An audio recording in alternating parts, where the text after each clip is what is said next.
Hutchison, where we highlight the people of the channel and cybersecurity. I'm joined by none other than Erik Boles. Erik, how's it going today? Good, brother. How are you, man? Not too bad. Thanks for jumping on. I've got to say, very grateful that you are the first guest here. It can only get better from here. No, that could not be further from the truth. I mean, truth is, you were the one that was really the inspiration behind me starting this, with the cool challenges you put out, like Op66, and we'll dive into all of that fun stuff. But just want to say thanks for jumping on. Sure, man. I'm totally stoked to be here. I'm glad to be number one. Yeah. Well, I'm excited to see where this thing goes. I'm pumped. So for those that don't know you, tell me a little bit about the Erik Boles origin story. Who are you, where did you come from, and where are you going? So I'm older than dirt, and back in my dad, I grew up very, very middle-class upbringing. Mom was a stay-at-home mom and a professional dance teacher. Dad was a school teacher, school administrator, athletic director, all those kinds of things. And being part of the school system, all the schools, especially back then, all used Apple computers. It was 1981, the Apple II Plus, 2E, can't remember, just came out. And that's what I got that summer. My dad was like, this kid needs to start learning computers and whatever. And I fell in love with them. And so from the age of 11 on, when it was just the Apple II, that kind of started that cadence moving forward. Jump into high school, the big expectation is go to college, do this, do that, do whatever. That all sounded truly awful to me. I had an auto teacher that was like, dude, you should take vocational auto. And I'm like, no, thanks. And he's like, it's 3 periods a day. You get to miss 3 periods a day. And I was like, you son of a bitch, I am in. I'm in. So took vocational auto, and then he was like, you need to do this thing called VICA. And I'm like, I don't know what that is either. He's like, Vocational Industrial Clubs of America. And I'm like, He's like, you usually get to leave school early for competitions. And I'm like, we just keep winning in this son of a bitch. So went and joined VICA, the Plymouth Troubleshooting Contest, took 4th in the state of Colorado, took 11th in nationals. They paid my way to go down to Arizona to go to automotive school. And I'm like, yeah, I'll go work on cars for the rest of my life. That sounds fun. Yeah. And so I really got focused in on drivability and all that, and computer controls and all that, because that's when all that started to come out, was the late 80s, early 90s. At the same time, I had been an EMT before. A buddy of mine was a Phoenix firefighter. We started hanging out, went to Phoenix College versus Phoenix City University, Phoenix College to get my degree in fire science, moved to Washington State, joined the fire department, tested for the fire department, got hired by the fire department. Then they offered to put me through school for more medical training. So spent 10 years as a firefighter paramedic. And then in 95 or so, AOL kind of came out, and a buddy of mine was like, dude, you got to check this out.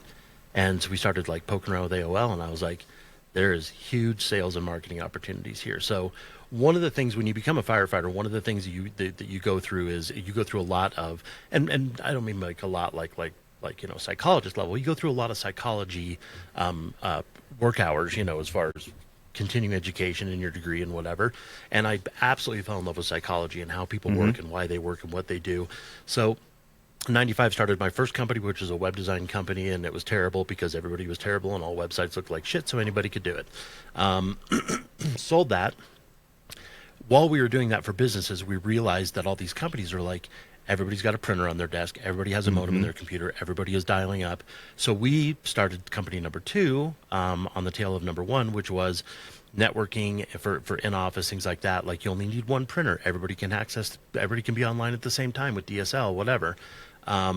Throughout both of those iterations, what we realized was we were starting to emerge into more of the dynamic web world where things were database driven. People were using PHP, a little bit of Java here and there.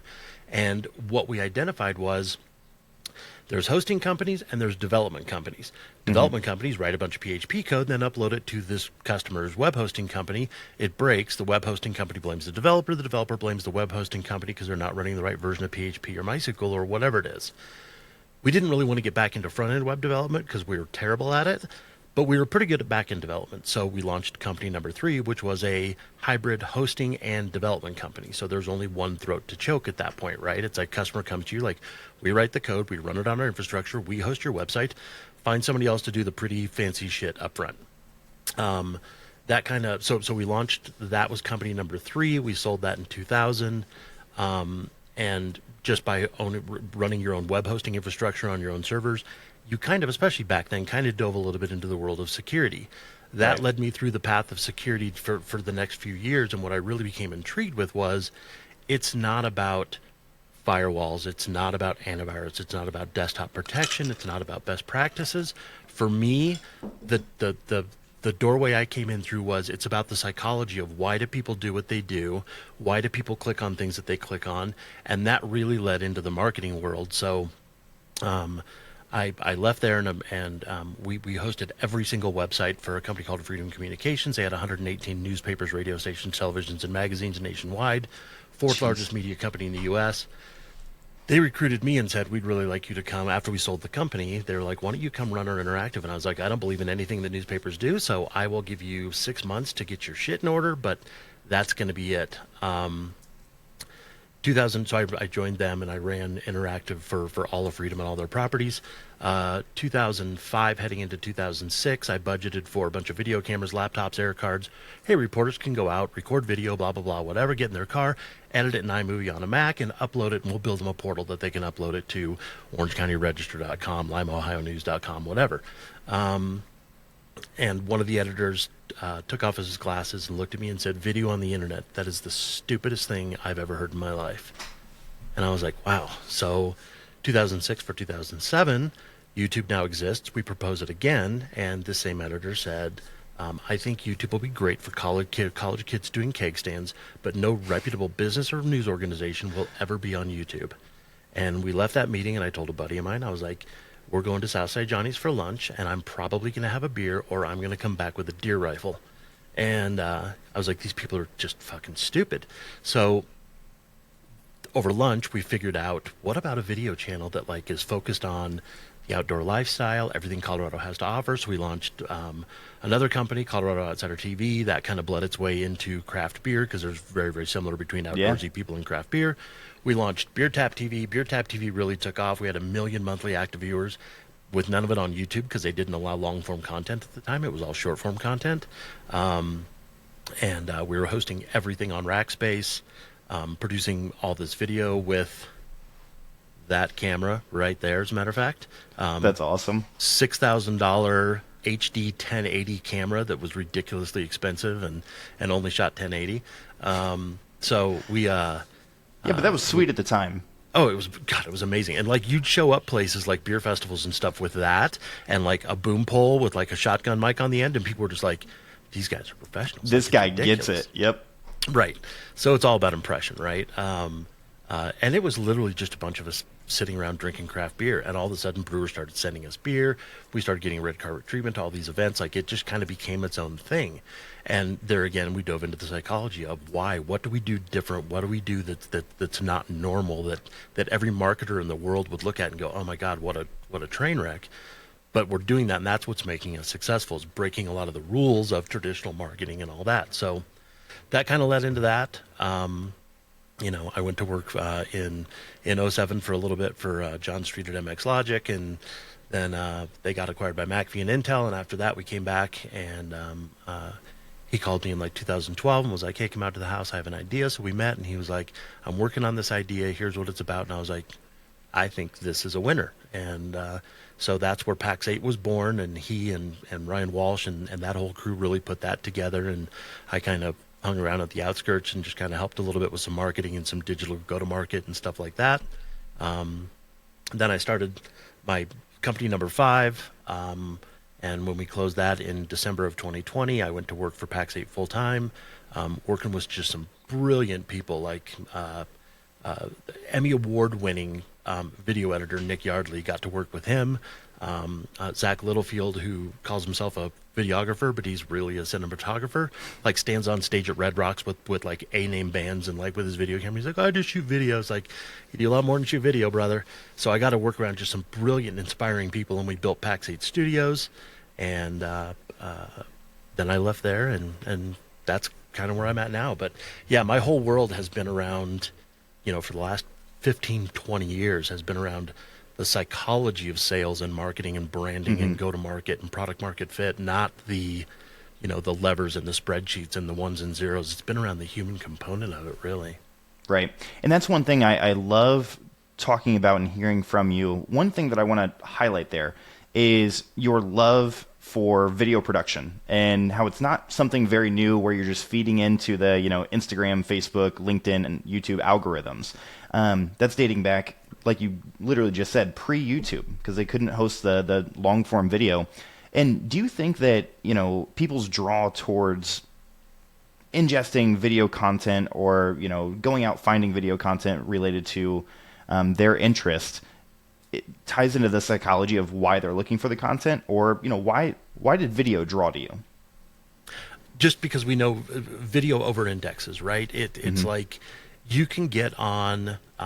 When I was at MX Logic and we would go out on, I ran their sales engineering team, and we'd go out on calls, and I would ask our account rep, like, he'd be like, hey, we're going to Chicago. I'd be like, okay, of the 7 people we're meeting with, who is the one that's the biggest that you most want to land? And he's like, it's this one. And I was like, then that's our 4 p.m. meeting, because after that, we're going to dinner and we're going to have drinks, and you're going to talk nerdy sales stuff with them, and I'm going to talk nerdy, geeky stuff with their engineers. But that's really where that deal is done, is over drinks, over dinner. This is why when we go to conferences, it's one thing to be on the phone with somebody, and what does your customer always say when you're on the phone with them as an MSP or as a vendor or whatever? They're like, hey, are you going to be at IT Nation? Are you going to be here? Are you going to be there? Because I really would like to meet you face to face. This is why video over indexes.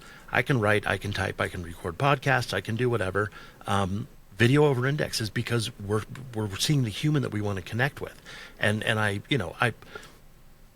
don't get me wrong. Everybody's like, oh, well, you're against corporate branding. I'm not at all against corporate branding. I just think it's second. I think it's been second for a very, very long time. It is certainly second now. Everybody's like, well, business to business is different than business to consumer. It's not anymore, especially post-COVID. It's all human to human. Everything is person to person. And 90% of all of our decisions are made emotionally. So when you look at the cerebral cortex and the neocortex and the ability, everything that we do, when you get that gut feeling, you're like, I see the numbers, I see the math, I see the deal, I see the product, I see all of it. I've got a gut feeling and something's not right. And they always say, trust your gut. That's because that gut feeling is what drives that. That's that 90% emotional component. And so when you look at, if you want to get geeky about the brain, the amygdala in the center of the brain that governs emotion, it lacks the ability to understand language. It does not understand words. I can read it, I can see it, I can hear it, I can whatever it. It lacks the ability to understand any of that. It's literally driven off of emotion. And this connection back and forth over video, this is where that emotion is derived from. So yeah, video way over indexes. This is, look at the number of people that are like, I had no idea that I could ever do brakes on my car. And if I were to read a blog post about it, I would look at it and be like, fuck this. I am not doing brakes on my car. Yeah. But you go to watch a YouTube video, you watch 3 of them, and you're like, yeah, I can put brakes on my car. I can figure out how the heck to unclog my dishwasher, my washing machine, my whatever. Like, I can figure out how the heck to do trim. Like, I can figure out how the heck to do paint. Like, video rules, right? It's like, this is where the emotion is. Yeah, without a doubt. So I do want to go back to the corporate branding side, and where you say, hey, B2B is different than B2C. I completely agree with you. We are human to human. It's a human to human marketplace. That is where deals are made based on the connections and the trust that is built with those. So how have you seen the videos or brand voices, brand strategies change over the past, call it 10 years with the rise of social media, or just different human interactions? Talk to me about that. So by and large, they haven't, and that is the problem, right? Is that there's so many marketers out there that call themselves marketers when they're not even really marketers. They're advertisers. We run Facebook ads, we run LinkedIn ads, we pay for Google search terms. That's advertising. That's not marketing, and it certainly isn't branding. So most of the quote unquote marketers out there are advertisers that don't really understand marketing, and they certainly don't understand branding. Branding is such a different element that, we like to kind of conflate the two between branding and marketing. Branding is not a logo. Branding is not a slogan. It's not a mission statement. It's not a vision statement. It's not a value statement. Branding is what somebody else perceives of you. So I don't have a brand. You don't have a brand. Intel doesn't have a brand, Chevy doesn't have a brand, Toyota doesn't have a brand, Jeep doesn't have a brand. I think Jeeps are enormous piles of shit. I've owned 5 of them. They suck. They always break down. They have engine problems. They leak in the roof, whatever. There's people that absolutely love their Jeep. The Jeep brand to somebody else is very different than what it is to me. My personal brand is very different than what my ex-wife probably perceives as my brand. So our brand is what people think of us. And that's all based on how we treat them, how we act, how we whatever. So, and really what that boils down to is, does my why and somebody else's why align with each other, right? Right. Like, why am I here? Why am I doing what I'm doing? And so we can look at it and go, I just need a product that does this. Well, guess what? There's 15 products out there that do this. Some have little tweaks here and there, but by and large, 15 different products do the exact same thing. When you look at an MSP, well, I need an MSP that does this. So you need somebody that answers the phone, offers a tech stack, and has technicians that can service your network and understand your business. There's one of those in every single 2.5 miles of you in any given direction. They're everywhere. So what sets you apart? And that is that why. So as we move into this new modern era of marketing and branding, there are still plenty of companies that are like, we have a comms department, we have a PR department, we have a marketing department. We control the message. Those are the companies that will absolutely fail when, as we enter this what I'm calling the fourth revolution, which is the human revolution, right? So we went through the technology revolution as the third industrial revolution. Now we're moving into the human revolution where I want to deal with people. So if I'm going to Shield, like what I'm doing first is understanding is that, do the people at Shield represent what I believe in? Or do our whys align with each other? And once that happens, then yeah, I have no choice but to look at the company. Do you have the right product? Do you have the right people? Or are you well funded? Are you going to go out of business? Like, what are the risk factors here that my CFO is going to rain down on me with and say, why did we choose Shield? Mm-hmm. Well, first it was the people. Now it's the brand. So when I look at the brand, yeah, I want to see white papers and case studies and all that kind of stuff. But before I see that, I want to see the human side, the people, how I'm interacting with people. This is why Cisco just launched a program a year plus ago where they're taking all 84,000 employees and turning them into content creators because they realize that those are the ones with the reach. I will see branding once I have a relationship with your company. But before that, I won't. We're served between 4,000 and 10,000 ads every single day. How many of those can you recall? What was the brand? What was the message? What was the hook? What were they trying to promote? How inclined are you to look at it? Right? There's a thing with the human brain called superior pattern processing. This is what allows us to take an E in a CAPTCHA and turn it this way and upside down and make it fuzzy. And we look at it and we go, that's an E. A computer can't do that. Not yet. We're getting there. But humans see that and we're like, that's an E. That's what allows me to see an elephant in the clouds or a rock that looks like a frog or whatever. Is that superior pattern processing, right? So when I look, and very, very quickly, we take in about 11 billion bits of information every single second. Our brains can process about 50 bits of that. So our brain looks at things like we're scrolling and we see an ad and we're like, that's a templated ad. I know that that's a template because I've seen it with different logo, different words, and different colors, but the design and the layout is the same as it's been with 15 other people. I know that before I even comprehend it and I scroll past it. I see the sponsored, promoted, whatever little tiny box that's underneath it. I see that. All these components move in and I don't even recognize that there's an ad there. I just scroll past it. Yep. So the only way for me to get to engage with your brand, your actual business brand, is by making me aware that you exist. And so, like with this podcast, you're creating content that people want to consume, want to watch, want to understand, and that's what endears you to me. And then I'm going to go figure out after a couple of them, I'm going to be like, who the hell is this Dylan guy? And then I'm going to go look and he works for a company called Shield. Let's go see what Shield does. Wow. Now, I may not need it right away, but 3 months down the road, 6 months down the road, a year down the road, and they're like, we need something that does this. And I'm like, I happen to know of a company through a guy that I know. And, think about like when you go back 10 years when you're listening to the radio on the drive into the office and the guy that's on the radio that you listen to every single morning on the morning show is like, I just bought a brand new Dodge Neon, whatever. You don't even know this guy, but because you listen to him so much and you consume his content, you feel like you know him, and now you're considering a Dodge Neon.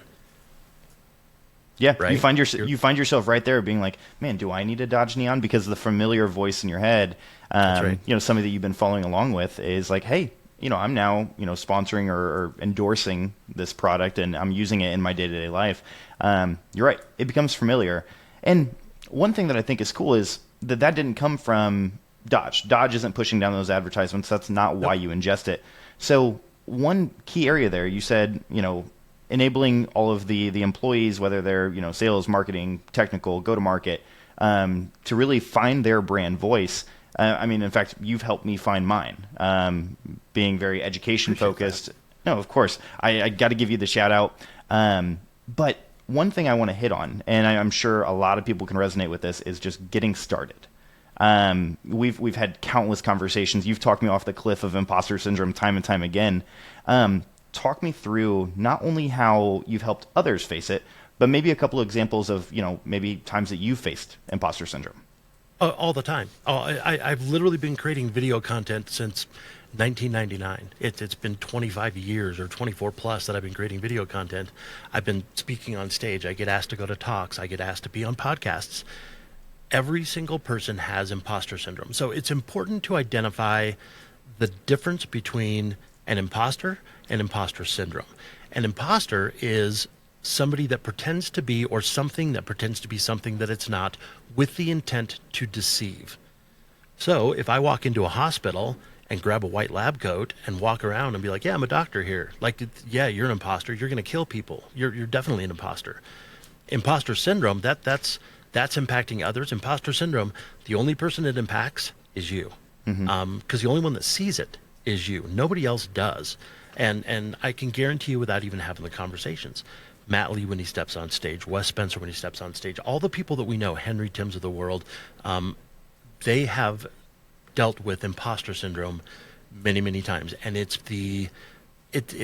you have to understand that imposter syndrome is extraordinarily healthy, and thank God that you have it, because it means you're around people that are pushing you forward. It means that you're working on something that is new and groundbreaking and innovative, and it also gives you that level of humility that shows you to not have imposter syndrome means you genuinely believe that in some pyramid of some mythical pyramid of meritocracy, that you're standing at the very, very top of that when it comes to skills and knowledge and all of that, and there's nobody above you.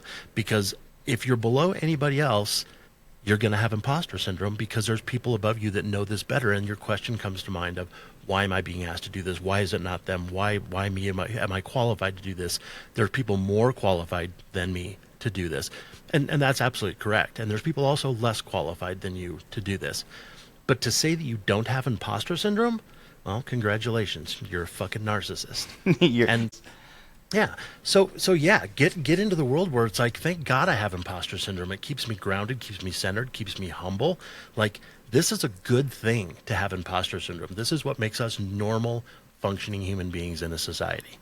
So, how do you get past it? Well, for one, start asking, instead of asking why other people don't believe in you, or if other people believe in you, start asking why you don't believe in yourself. You've proven it. You get on calls every single day with customers that you solve problems for. That's a win. There's so many different ways in which you've proven that you're capable of doing this. It's just when you do it for a larger audience, for some reason, we get in this headspace where it's like, I don't know that I should be here and I'm nervous. So identify it and be like, yeah, this is a great thing and I'm going to be better at the end of this. So, and you're right, imposter syndrome is exactly what prevents people from going to 0 to 1. So the best way to get started is, we, especially as geeks, holy shit, especially as geeks, we're like, I don't have the right microphone, I don't have the right camera, I don't have the right lighting, I don't have the right anything. You've got something in your pocket that is a better camera than what Hollywood used in 2018. Better than you filmed up top there, those brews. This right here is leagues beyond that camera right there, and even further beyond that little tiny one next to it. I don't even know where is right next over to right there next to the Engage thing right there. That's that flip. That's what everybody at South by Southwest had in 2007, were these stupid flip cameras, and the video quality is atrocious, but everybody was using them and everybody built a brand on them, So yeah, grab grab whatever camera, grab this. I mean, almost all of us have a webcam now post-COVID because we've been on video calls. Almost Right. every single laptop has one built into it that's at least 720 and most are 1080. Just grab some random thoughts, record them, publish them.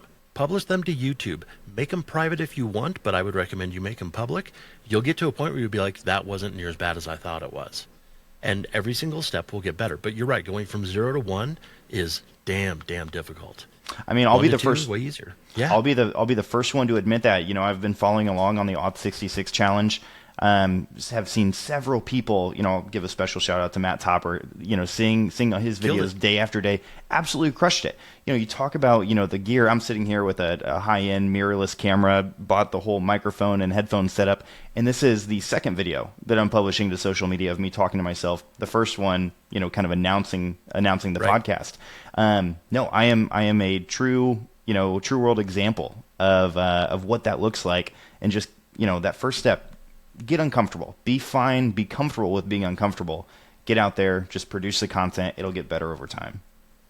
Yeah, you're exactly right. And the reality is that the only way to grow, is to push yourself into the uncomfortable. You're never going to grow when you're comfortable. If every single thing that happens in your life is super comfortable and you're not challenged, you're probably letting your foot off the gas a little bit too early. Yeah. So move into that uncomfortable.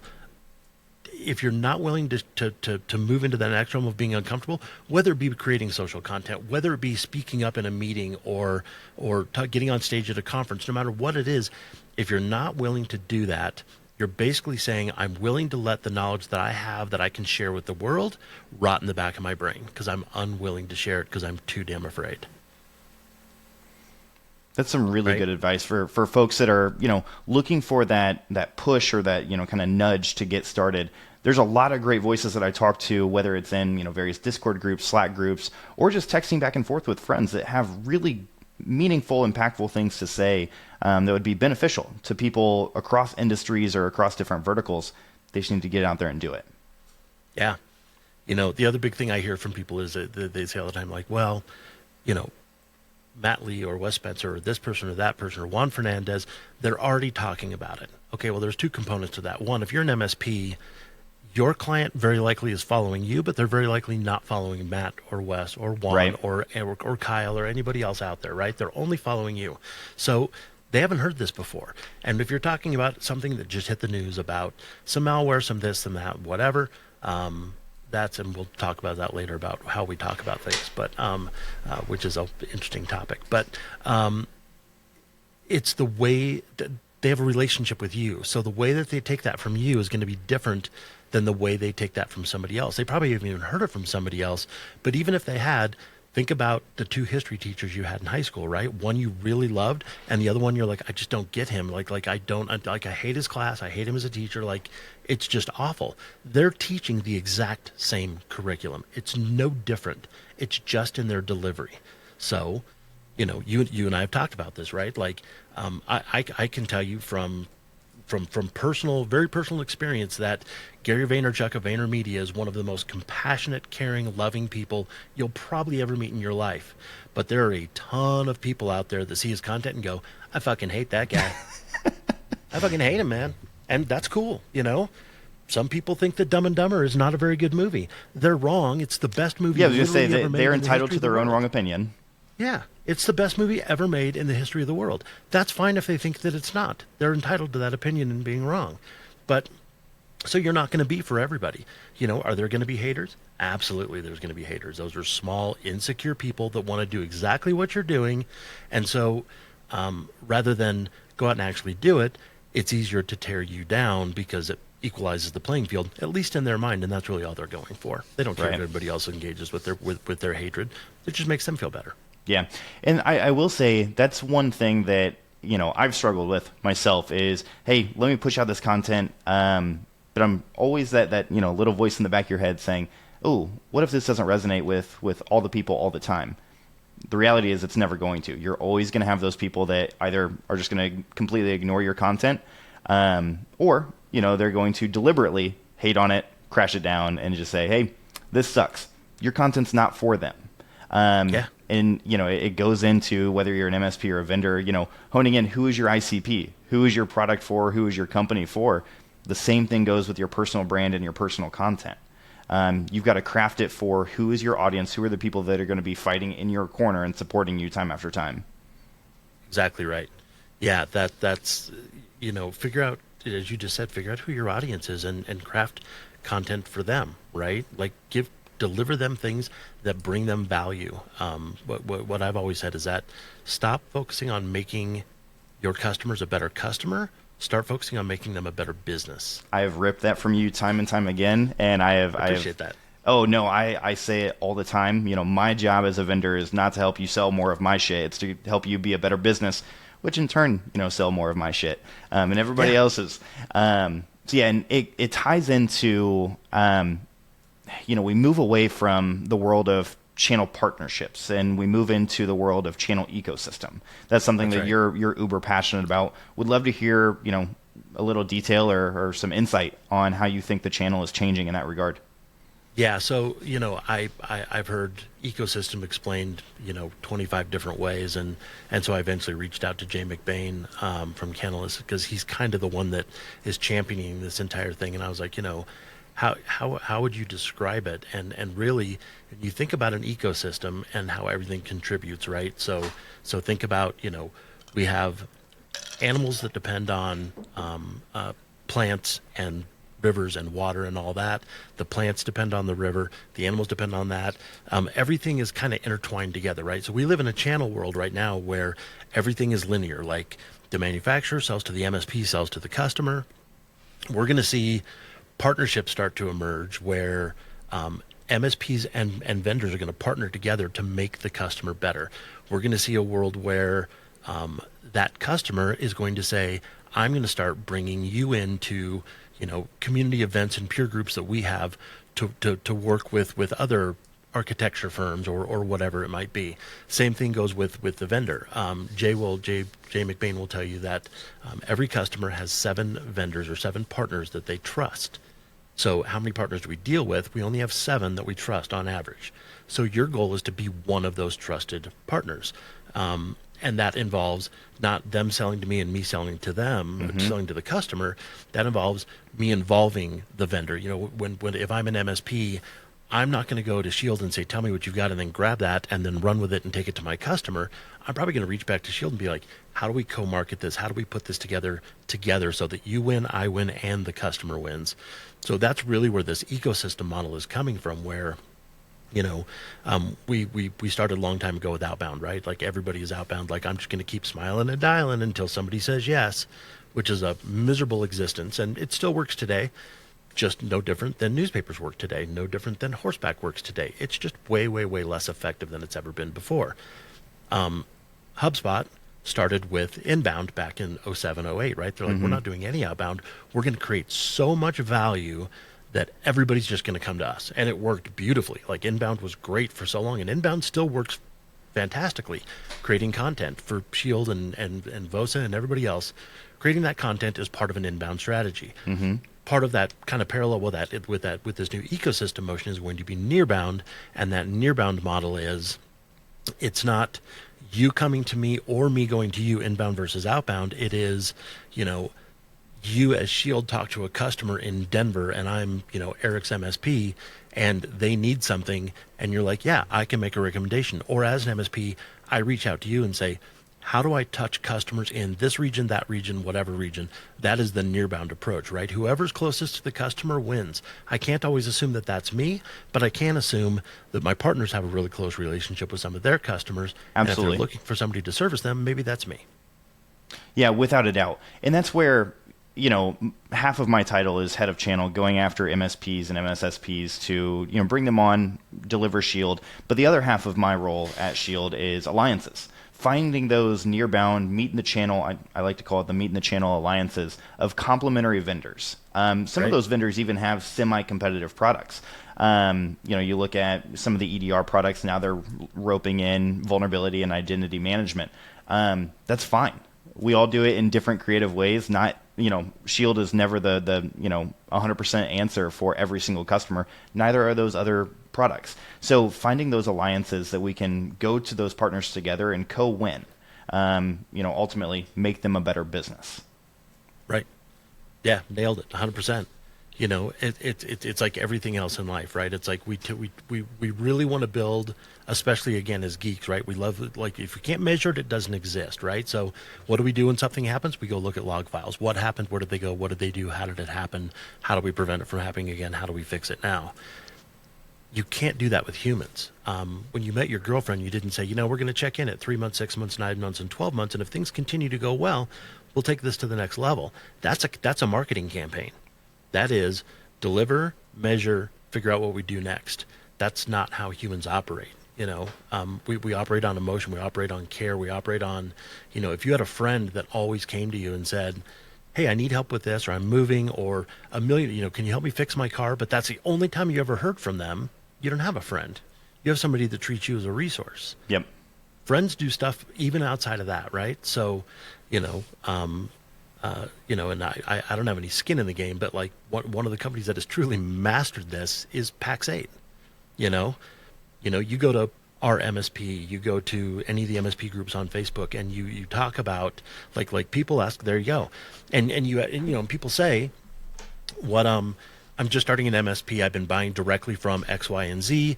Is there a better way to do this? What do you see? You don't see any of the other people out there, Ingram Micro, any of that. You see Pax8, Pax8, Pax8, Pax8, Pax8, Pax8. Back in 2012 or 2013, sitting in John's house, our home office, we were talking about what makes Pax8 different. Like, how does this differ? And I'll never forget it. I remember Ryan Walsh writing on a whiteboard because of the experience they get when they work with us. You can get better prices through Ingram than you get through fucking Pax8. You're going to lose margin buying Microsoft Office, E5, E3, whatever.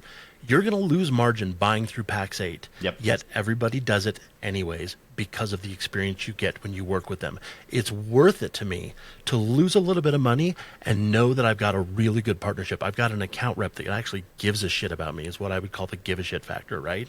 Give a shit about as an MSP. Give a shit about my business, give a shit about my struggles, my hurdles, celebrate my wins and my victories with me, just actually care. They do that. There's other people in the channel who, like you see all the time, I've got a new account rep this week, I had a new one last week, and a new one the week before that. Yep. You're a number on a spreadsheet. Pax8 does that differently, and they have since day one, and they've never, ever, ever lost sight of that. And that is what is making them grow like crazy. They're hiring like crazy. Everybody's talking about them. They're not talking about themselves. Go look at the Pax8 LinkedIn feed. They're talking about typical business branding crap. Here's a white paper. Here's a download. Here's a this. Here's a that. The people, the nearbound, that is who's talking about Pax8 because of the experience that they got when they worked with them.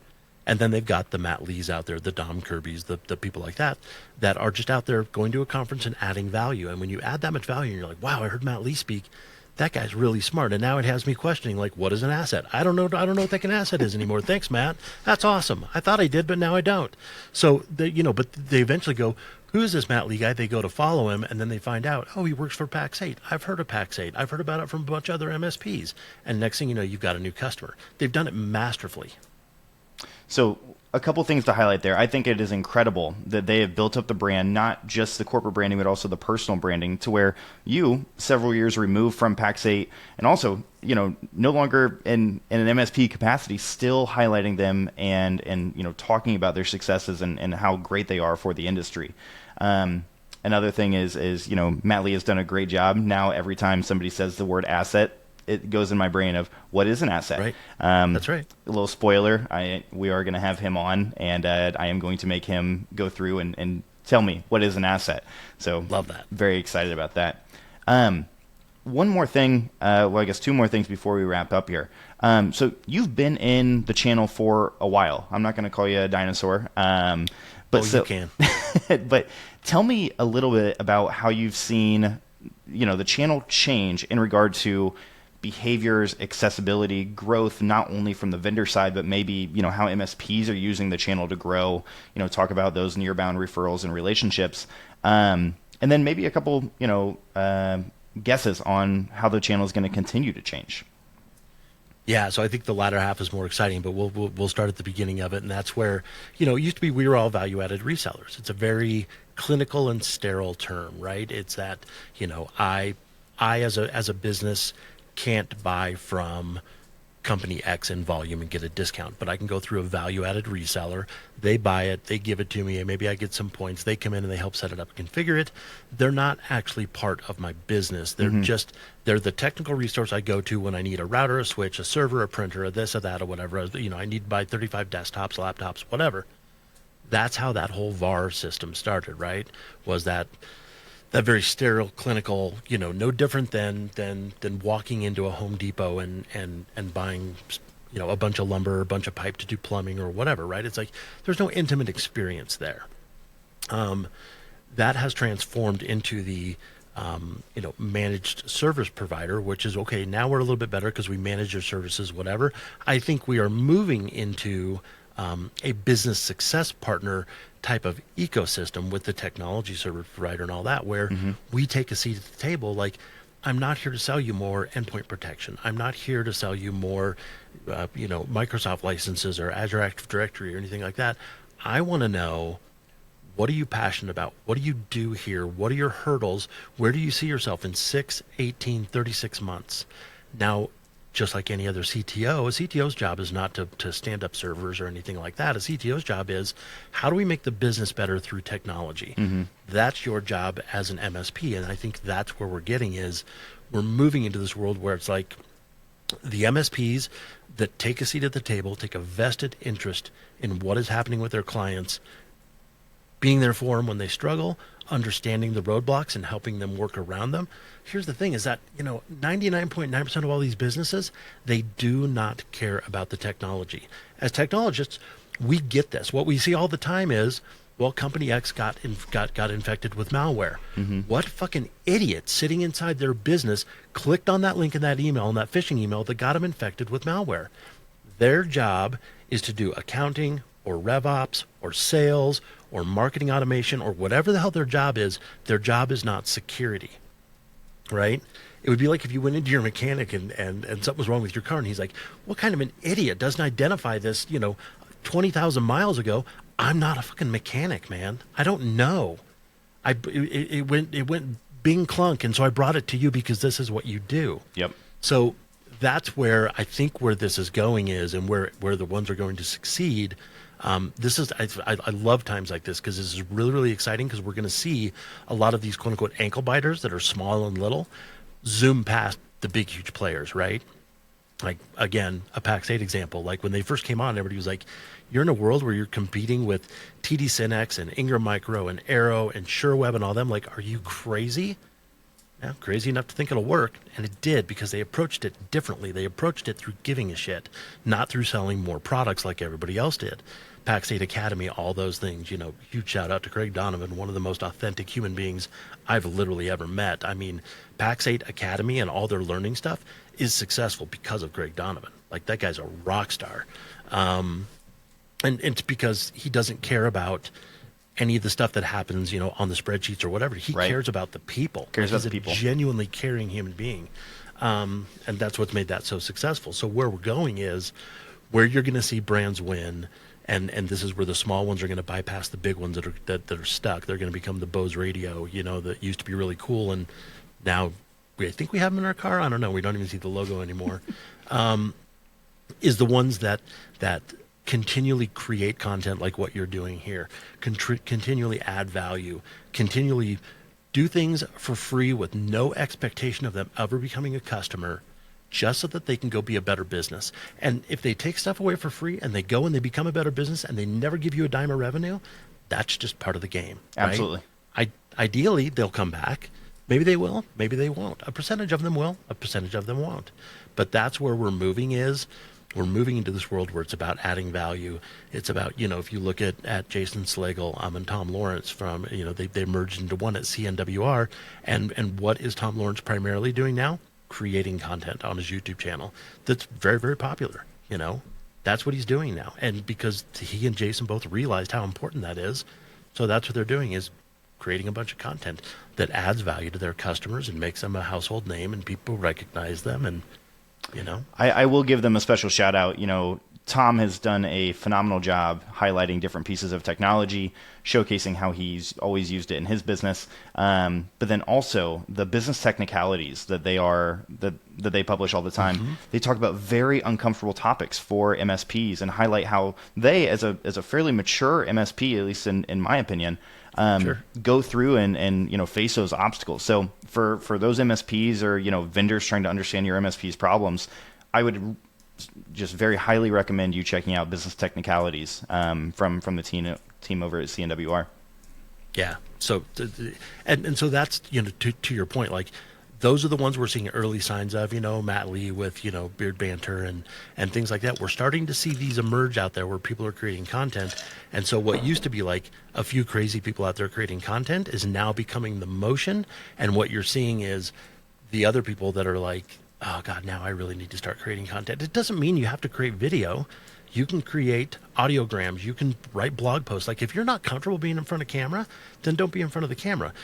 Does it over-index? Yeah, we know that. It doesn't matter if you're uncomfortable being on camera, But like you said, right? Like we were talking about 75 Hard, which is a program of 75 days where you exercise twice a day, you drink a gallon of water, you read 10 minutes out of a book, whatever, things like no alcohol. And it's about a mindset shift.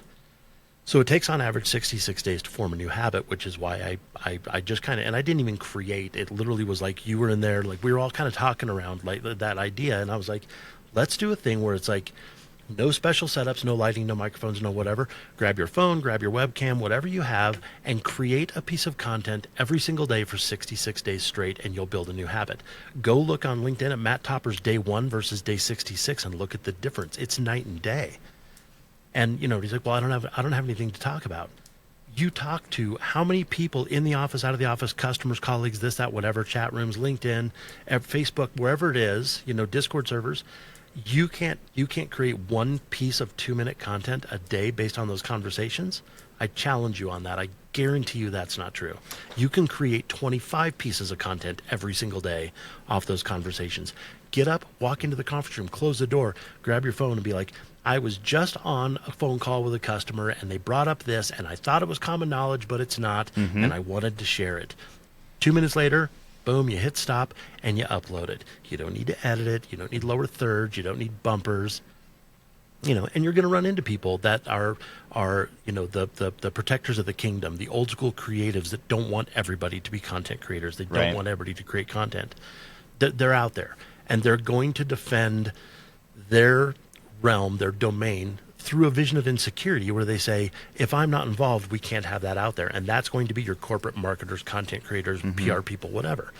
If you've got a company that treats you like that and doesn't promote you or encourage you to promote to create content, you might be working for the wrong company. I could not agree more. Like we talked about earlier, people are not buying from the brand; they're buying from the people, and ultimately rolling up through the brand. So I do think it is incredibly important. I've got to give a huge shout out to my team that they're actually I came to them with the idea of, hey, I was talking to Erik. He mentioned I need to get into content creation. They're the ones that stood up and said, you already have all the podcast equipment. Start a freaking podcast, you idiot. So give a special shout out to those guys. Yeah. So that's awesome. Having that kind of support is like, that alone is so empowering. Having peers around in your community that are like, hell yes, go create content. Yep. Is it going to suck the first time? Maybe. Are we still going to engage with it? Absolutely. Are we going to encourage you to do it again? You better believe we are. Yeah. And I've got to say, their constant support, they're also the ones that are pushing me to do this week over week. The stat out there is if you release 20 podcast episodes, you're in the top 1% of podcast ever. So right. Got a really great support system, not only on my team, but also a lot of the friends and peers in the space. Also give a shout out to my dad. He made sure that I knew that stat yesterday. So if you're uncomfortable creating content, that's fine. That's actually a good thing. Go out, fuel the uncomfortable, become comfortable with the uncomfortable, and just create the content. Everybody out there has something to say, Erik, like you just mentioned. Whether you're talking to customers that are facing what they seem as unique challenges, they're really not. Odds are other MSPs, other customers are facing those same or very similar challenges where they can learn from you. Right. It's, like think about the first time you ever touched a computer or router, a switch, God forbid a firewall. Like, you didn't know then what you know now. You're better at it now than you were then. You know, the first time you ever rode a bike and you fell off of it, your dad didn't pick it up and throw it over the fence and go, "You're never riding a bike again because you suck at this." He put you back on the bike and said, "We'll get better the second time and the third time and the fourth time." And now you can ride a bike, right? You have to start somewhere, and you can't expect that you're going to be, you know, the next Mr. Beast on episode 1. It's just not going to happen. By the way, as an aside, like the first 70 episodes of Mr. Beast were recorded on a shitty iPhone 7. Yep. He had no camera, no microphone, no anything. He didn't even have an external microphone for his phone. He had an iPhone 7, and he recorded those, and he's the #1 YouTuber in the world. Absolutely. No, and you're exactly right. You suck at something the first time you do it. I mean, the first time that I jumped on a motorcycle, I ended up in my mom's flower bed. True story. Which is where you should be. Yep, exactly. Right. And now, riding motorcycles is my favorite pastime. When there's not snow on the ground like there is now, you can usually find me out riding a motorcycle. So it's one of those things where it starts very uncomfortable. You're like, oh, this is new. Do I need training wheels on this motorcycle? But no, now, it is it's second nature at this point. I could go months without jumping on a bike and, start it right up and go out for a cruise. Yeah. So it's taking that step from 0 to 1. Yeah. All you have to do is do it. So speaking of 0 to 1, before we wrap up here, I want to learn more about Vosa. Want to hear a little bit of a roll out the red carpet for you, and Sure. just hear about what you got going on, because I think it is going to be hugely impactful for people looking to take that 0 to 1. So that everything we've just talked about over the last 50 minutes or whatever, like that is really what the foundation of Vosa was, is that we approach marketing from a how do we measure it, what are our SQL, MQL, what does our MMM look like? There's so many technical pieces, and so we have this world where we have, as MSPs or vendors, we have all this knowledge over here. Once we cross the chasm and get into this world over here where we're dealing with a customer, right? Now we know that we can add value to their world because we're finally in the door. It's this middle piece, the crossing of the chasm there, the squishy stuff, which is how do I get in front of them? How do I make them understand, that I'm here for them and I'm operating in their best interest? How do I help them, understand how important technology and how important it is and how impactful it is to their business? That's that middle piece. And so really what Vosa is it addresses that missing piece that I think we're all missing. When you're on this side, you've got Empath Cyber, you've got Taylor Business Group, you've got Pax8 Academy, you have all this stuff. Once you get on this side, you again have how do I sell? You have Empath Cyber and Taylor Business Group. It's this middle piece that's missing, and that is about what does branding really mean? How do we build not only a corporate brand, but a personal brand? How do we market? How do we actually care? How do we actually create content? So, you're not going to find any of the, pull this lever, write down this number, make sure you're measuring this. It's going to be almost very, very little of that. This is way more about the actual psychology behind why people consume what they consume, what they think about your company, what they think about you, and how you start doing all this. Is it all through the lens of content? More or less, yes, but there's a ton of psychology in it and all that. So, we're currently an invite-only community, and that's really important because we want the people that truly want to move to that next layer. As I said, we're going to have this world where these people are going to go zooming past these people. Yeah. These are the people, the ones that really, really want to hit the gas and go. These are the ones we want.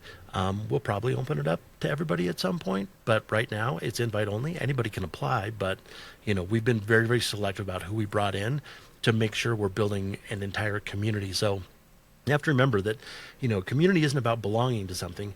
Community is about doing something together that makes belonging matter. Absolutely. So joining a community doesn't matter. Joining a community of peers that are doing the same thing you're doing, that's the part that matters, right? And so that's really what we're trying to build is that component to it, and take, and if it's only 132 people in the channel, then that's great. We'll be happy with 132 kick-ass, high-quality, amazing people like you and Matt Lee and Wes Spencer and people like that are in the community that, will drive it forward. If we end up with 1,000 rock stars, we end up with 1,000 rock stars. 10,000 would be great, but it's really aimed at the individual, and they can take those lessons back and apply it to whatever portion of the business they need to, whether they're a one-man band or whether they're employee 214 out of 1,000. Yeah. So for folks that, want to learn more about taking that 0 to 1, building up that personal brand, or, even just connecting with you, hearing your story, what's the best way for people to get in touch? Probably on LinkedIn. You can find me on LinkedIn pretty much all the time. That's probably the easiest way. And or you can go to vosa.co. There's stuff about us there too.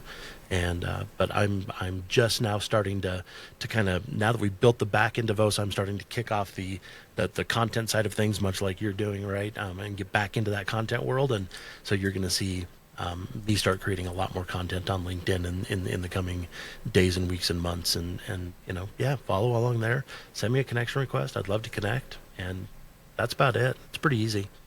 Selfishly, I cannot wait to see that content come out. Just over the couple months, or I guess almost a year now, that I've had the pleasure of knowing you and learning from you. It's already helped me in my business more than anything. So can't thank you enough. I appreciate that, man. Erik, with that in mind, I really do appreciate you coming on, and can't wait for many more. Dude, congrats on a banger first episode. And as I said, it can only go up from here, right? Absolutely. I can't wait to see this thing get traction, and I can't wait to see interviews with other people like Matt Lee and Wes Spencer and all the other people that we're in the Discord group with, like Henry Tim, and big shout out to the Tech Degenerates. So that they're building they're building a community that's different than any other community I've been in. Absolutely. Like this is how these kind of connections, like you and I, happened a year ago, right? Was through Tech Degenerates. So yeah. I'm super excited for you, man. I think this is going to be awesome. Well, thank you very much. Thanks again for jumping on.